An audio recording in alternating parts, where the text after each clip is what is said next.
सबसे पहले तो मैं तमाम मेरी ज़िले की जनता का तहे दिल से धन्यवाद अदा करता हूँ कि इतनी तपती धूप के अंदर इतना ज़्यादा सरों का समंदर यहाँ पर देखने को मिला है। वो इस बात की गवाही दे रहा है कि अगर कोई इंसान काम करेगा तो जनता उसके साथ खड़े रहेगी। आज पहली मर्तबा इस शहर के ज़िले के इतिहास के अंदर हुआ है कि यहाँ पर आपको हर रंग देखने को मिला है। आपको हरे के साथ नीला भी मिला है, नीले के साथ भगवा भी मिला है, भगवे के साथ पीला भी मिला है। तो ये सब रंग मिलाकर जो हमारी पहचान बनती है वो पहचान आज हमें सड़कों पर देखने को मिली।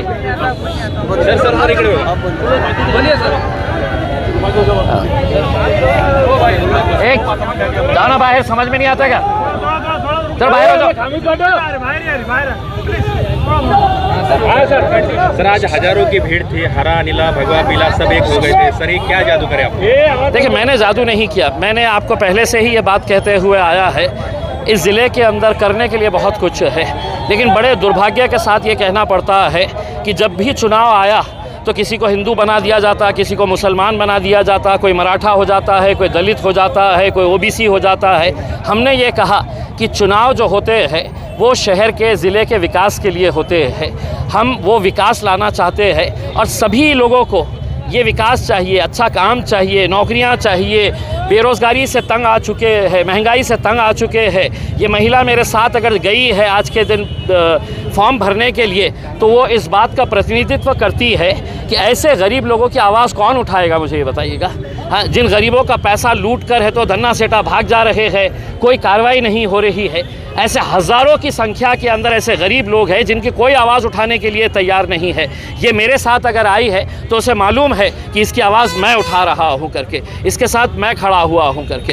तो यकीनन अब इन लोगों का आशीर्वाद रहेगा, इन लोगों का साथ रहेगा तो दोबारा मौका मिलेगा। और एक बार फिर से कहना चाहता हूँ, अगर इम्तियाज़ जलील ने काम किया है तो जनता ने उसे वोट देना चाहिए, और अगर नहीं किया है, मुझसे बेहतर कोई अच्छा शिक्षित कैंडिडेट है, मुझसे बेहतर कोई लोकसभा के अंदर प्रतिनिधित्व करने वाला है तो आप उसको वोट डालिए, लेकिन महज जाति धर्म और मज़हब के नाम के ऊपर वोट डालना बंद कर दीजिएगा। पिछले 2 दिनों से सभी सभाओं के अंदर हिंदू मुसलमान का रंग शुरू कर दिया गया है। देखिए हम देख रहे हैं कि पिछले 2-4 दिनों से भारतीय जनता पार्टी के नेता, और शुरुआत जो हुई है वो पंतप्रधान नरेंद्र मोदी साहब की तरफ से हुई, जब उन्होंने इस तरह की भाषा का प्रयोग किया कि सबको पता चल चुका है कि मोदी घर में घुस के मारेगा।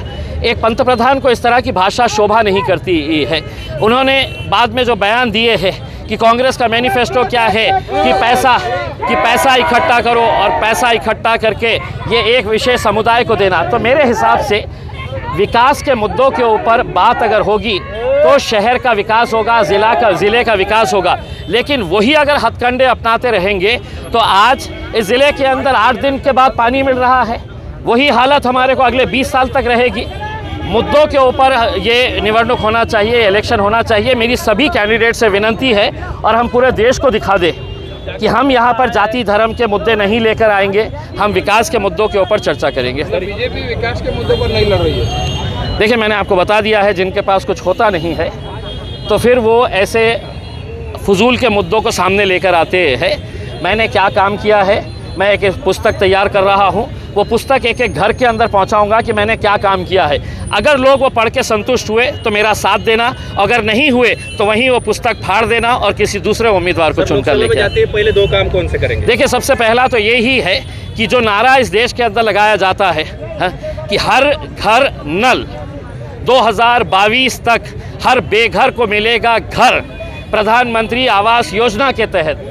तो मेरा ये सवाल है कि मेरे शहर के अंदर वो 65,000 लोग जो 2017 से एक सपना देख रहे हैं कि मेरा भी प्रधानमंत्री आवास योजना के अंदर घर रहेगा, क्या वजह है कि 2-2 मंत्रियां होने के बावजूद भी एक घर यहाँ पर नहीं बना है करके। और दूसरा, घर भी नहीं बना, नल कहाँ है और नल का जल का अभी तक पता नहीं है। तो हम घर भी देना चाहते हैं और जल भी लाना चाहते हैं, ये 2 प्रमुख समस्या है। और दूसरा, नौजवानों के लिए हम बड़े बड़े इंडस्ट्रीज़ लाकर यहाँ पर रोज़गार देना चाहते हैं। लोकसभा में आसिफ साहब के साथ आप और कितने खासदार दिखेंगे? आप महाराष्ट्र में 6 सीट लड़ रहे हैं। जी अभी तक तो हम महाराष्ट्र के अंदर महज हमने और 2 सीटें डिक्लेयर की है। और कितने सीट्स होते हैं 1-2 दिन के अंदर पता चलेगा। लेकिन जो भी कैंडिडेट्स हम खड़े करेंगे, हमारी उम्मीद है कि हम पूरी मेहनत करेंगे और जहाँ जीत सकते हैं वहाँ जीतेंगे। आज के समर्थन को देख के जीत पक्की है? देखिए, मुझे यकीन था कि इतनी संख्या के अंदर लोग आने वाले, सर 1 मिनट से, इतनी संख्या के अंदर लोग आएंगे करके मुझे पूरा विश्वास था, पूरा यकीन था। और मैंने किसी को भी, इसमें से कोई एक आदमी ऐसा नहीं है जिसको 200, 500 या 1000 रुपये देकर लाया गया है। ये अपनी मोहब्बत